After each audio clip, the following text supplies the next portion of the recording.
శంకర్ మహారాజుకి. ఎందుకంటే అమ్మ కూడా విషయం తెలియాలి కాబట్టి మన సాంప్రదాయం కూడా ఒక రెండు మాటలే ఎగస్ట్ అవ్వద్దు.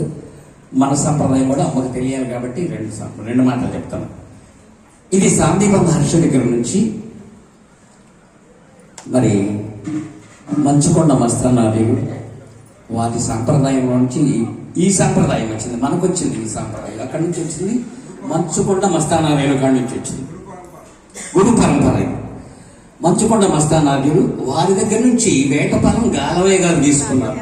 అంటే ఎందరో శిష్యులు ఉన్నారు కానీ అందరూ ఉత్తీర్ణులు కాలేరు కాబట్టి ఆయనకి దక్కింది అది. ఇది శ్రీకృష్ణ పరమాత్మ దగ్గర నుంచి వస్తున్న పరంపర. ఇది గాలవయ్య గారి దగ్గరికి వచ్చింది. గాలవయ్య గారి దగ్గర నుంచి ఆయన మాటలను అందిపుచ్చుకున్నవాడు త్రిపురాంతకం నాసరయ్య గారు, నాసర్ మహమ్మద్ గారు. వారి దగ్గర నుంచి మన ఈ నాగండ గ్రామానికి వచ్చిన అమరయ్య గారు.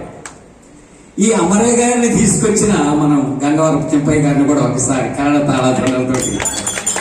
ఎందుకంటే గురు సంప్రదాయం కోసం ఒకరి నుంచి ఒకరికి వెళ్ళే వాళ్ళు ఎందరో ఉన్నారు కానీ మనం అట్లా వెళ్ళే పని లేకుండా మన కోసం ఆయన శ్రమించి అమరయ్య గారిని ఇక్కడికి తీసుకొచ్చాడు.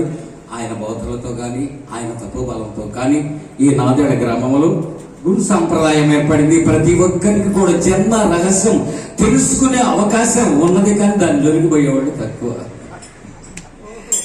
అది ఈ సంకల్పం. ఎందుకంటే ఆ గురుమూర్తి సంకల్పమై అమ్మ ఇక్కడికి రాగలిగింది. మరి మనం కూడా ధన్యులమే. ఈ పరంపరలో అమరయ్య గారి తర్వాత అమరయ్య గారి కుమారుడు గురుపాదరేణులు వారు, అమరయ్య గారి కుమారుడు. వారి తర్వాత అఖండ విద్యా సంపన్నుడు, తిరుపతిలో ఆయన ఒక జాబు చేసేవాడు గురవారెడ్డి గారు. తిరుపతిలో జాబును వదిలిపెట్టుకొని ఇక్కడికి వచ్చి మన గురుపాదరేణు వారి దగ్గర విద్య అభ్యసించడం ఎట్లంటే అక్కడ కందులూరి పాండ్య నుంచి ఇక్కడికి వచ్చేవాడు తెల్లవారుజాము. మరి వచ్చి ఇక్కడ విద్య నేర్చుకొని వెళ్ళేవాడట, గుర్రం మీద వచ్చేవాడట. మరి అలాంటి సాంప్రదాయంలో పుట్టినవాడే మన నారాయణ రెడ్డి గారు, మన ఇప్పుడు ఉన్న గురువు గారి తండ్రి గారు అయినటువంటి వెంకటప్పారెడ్డి గారి తండ్రి గారు.